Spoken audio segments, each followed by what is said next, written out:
Bienvenidos a la sección 8 del libro de Ruth. Soy Roxana y he titulado este estudio La redención de Dios es íntegra. Quiero contarles la historia de mi matrimonio. Hicimos la ceremonia religiosa con todos los invitados que llegaron de diferentes lugares para festejar. El problema fue que los papeles no llegaron desde la embajada argentina y no pudimos realizar el civil. Entonces, luego de terminada la ceremonia religiosa, cada uno se fue a su casa hasta completar legalmente con todos los requisitos del matrimonio. Fue difícil estar separados en los días más importantes para nosotros, pero era necesario cumplir con lo que la ley pedía. Y desde ese día ya han pasado 25 años. Asimismo, en este capítulo también vemos cómo Boaz anhelaba hacer lo correcto al formalizar legalmente su unión y redención con Ruth. ¿Qué pasará? Dios redime, versículos 1 al 6. Boaz subió a la puerta y se sentó allí, y aquí pasaba aquel pariente de quien Boaz había hablado y le dijo: fulano, ven acá y siéntate. Y él vino y se sentó. Entonces él tomó a 10 varones de los ancianos de la ciudad y dijo: sentaos aquí, y ellos se sentaron.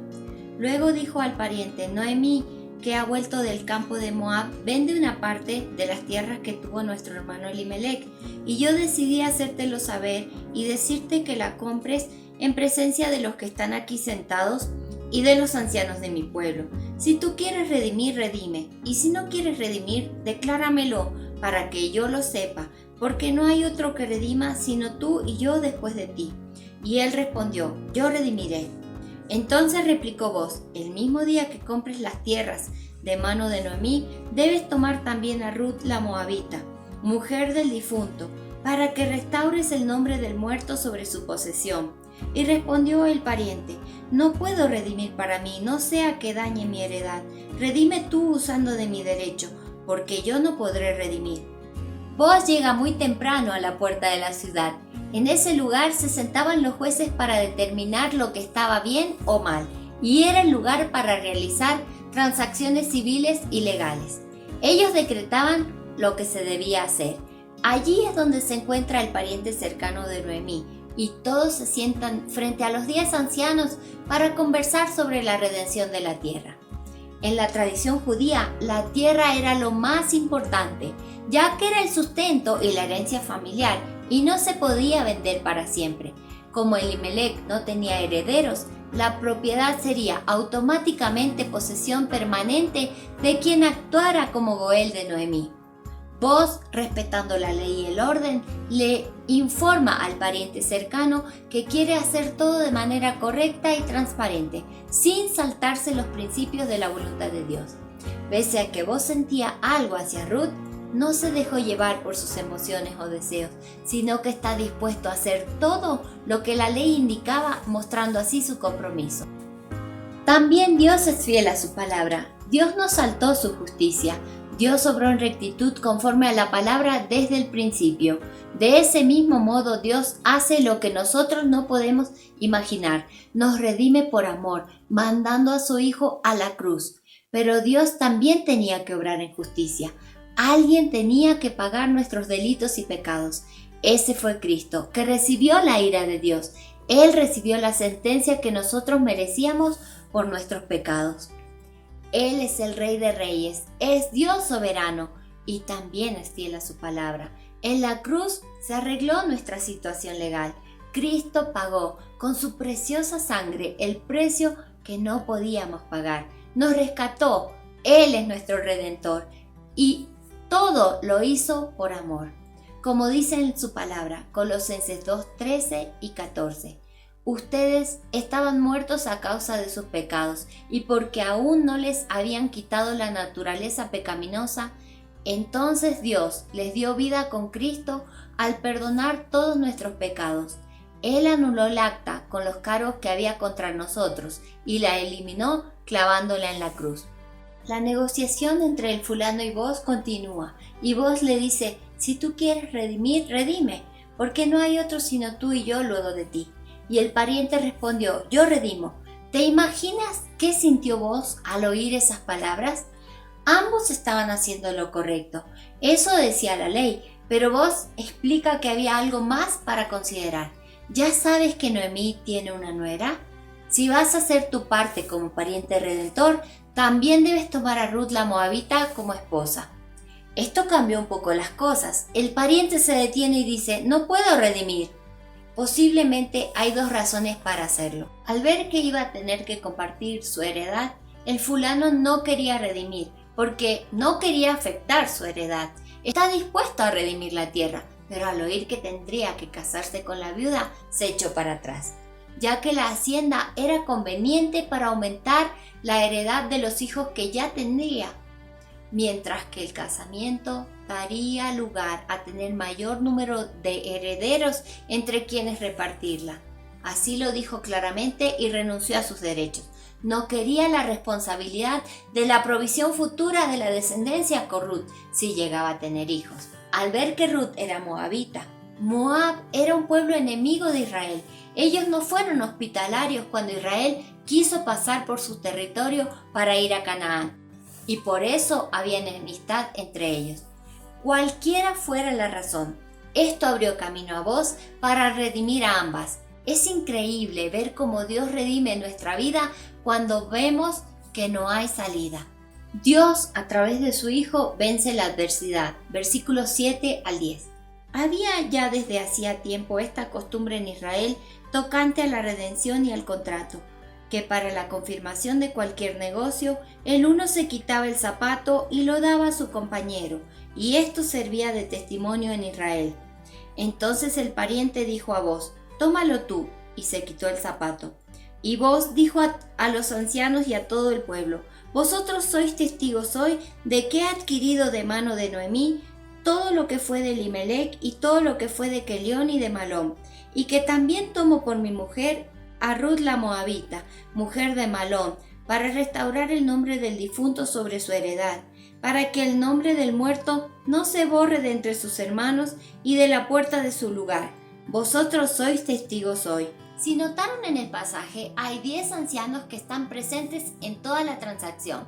Esto era una costumbre judía de suma importancia. Se les llama Midian. Eran 10 varones aptos para representar algo perfecto, total y sin lugar a dudas.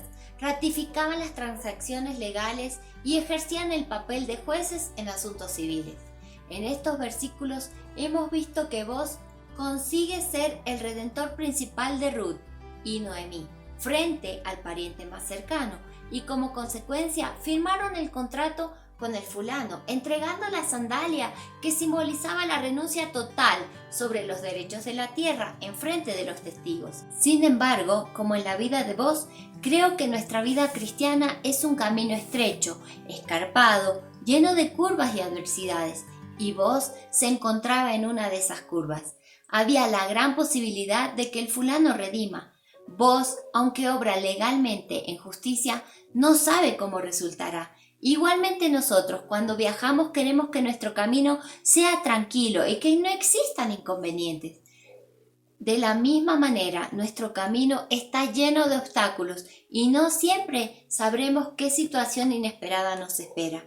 Pero una cosa es segura, Dios está por nosotros y entendemos que está ayudándonos a solucionar los problemas y tiene la capacidad de manejar todo el proceso, llevando todo a propósitos más grandes para su gloria. Así como Dios respaldó a Booz frente a esta situación inesperada, Dios también está con y por nosotros en situaciones inesperadas. Booz, en los versículos 9 y 10, declara la redención como muestra de haber vencido todos los obstáculos. Todos fueron testigos de que Booz redimía no solo la hacienda, sino también a la viuda Ruth. Así también Jesucristo venció todos los obstáculos para redimirnos, venció la muerte y al que tenía el imperio de la muerte. Otro aspecto en estos versículos es que Dios también nos redime para que podamos también nosotros ser testigos hoy y hablar de la cruz de Cristo a otros. Debemos contar que como Dios buscó a esa moabita, el Señor te busca hoy a ti. Así como Dios mostró su amor y gracia para con una extranjera, hay una obra redentora de Jesucristo gratuita e inmerecida. Dios considera preciosos los pies de aquellos que anuncian la paz alrededor del mundo. Dios muestra su amor por las naciones. Él ama a las naciones, muere por las naciones y derramó su sangre por las naciones. Esto lo hace desde la fundación del mundo y lo seguirá haciendo. Apocalipsis 5:9. Tú fuiste inmolado y con tu sangre nos has redimido para Dios de todo linaje, lengua y pueblo y nación. La obra redentora está a tu alcance. Tú también puedes compartir de esa obra que Cristo hizo en ti y también ser usada como testigo para mostrar de Cristo a otros. Dios usa las situaciones para bendecir. Versículos 11 y 12. Y dijeron todos los del pueblo que estaban a la puerta con los ancianos: testigos somos. Jehová haga a la mujer que entra en tu casa como a Raquel y a Lea, las cuales edificaron la casa de Israel. Y tú seas ilustre en Efrata y seas de renombre en Belén. Y sea tu casa como la casa de Fares, el que Tamar dio a luz a Judá, por la descendencia que de esa joven te dé Jehová. En estos últimos versículos vemos a los testigos y a todo el pueblo con regocijo ante la propuesta matrimonial, y todos están de acuerdo. Booz ejerció ante testigos idóneos su acción legal de redimir a la tierra y a Ruth. Booz actuó en el espíritu de la ley y pasó a ser pariente cercano redentor de Ruth. Booz perpetuó el apellido de la familia y cumple así la ley del levirato. Finalmente, una boda está por acontecer, y a medida que circulaba la noticia inusual de la transacción, los vecinos comienzan a reunirse y a pronunciar bendiciones sobre los novios. Sobre Ruth: que sea como Raquel y Lea, las grandes matriarcas de Israel, dos mujeres que edificaron una gran nación. Una súplica a Dios sobre la importancia del rol de una mamá, sabiendo que para educar a los hijos necesitamos sabiduría, y esa viene de poner en práctica los principios de la palabra de Dios sobre los hijos. Luego sobre Booz: que sea ilustre y de renombre en Belén, una súplica para que fuera próspero. Pero si Booz era rico, esta prosperidad tenía que ver con un testimonio, una buena conducta, con el respaldo de Dios. Oraban para que su vida y conducta fueran conocidas en esa tierra. Recordamos a José en la cárcel y la Biblia dice que Dios le prosperaba, pero José en la cárcel no tenía nada. ¿Cómo era próspero? Porque prosperidad es vivir para Dios y caminar con Él, es que el Señor esté de nuestro lado. Y por último, sobre la casa de Fares. En Génesis 38 está esta historia, puedes leerla. También es una historia de levirato. Tamar era una viuda cananea y era gentil, al igual que Ruth, y además estaba dicho que de Judá vendría el Salvador. Tamar es la nuera de Judá, y de esa relación nacen gemelos. El primer bebé saca la mano y se le ata una cinta en el brazo, pero el otro bebé lo empuja y sale primero. Vemos que Dios encamina a esta situación, y de esta relación nace Fares, que significa el que abre brecha, el que se abre paso.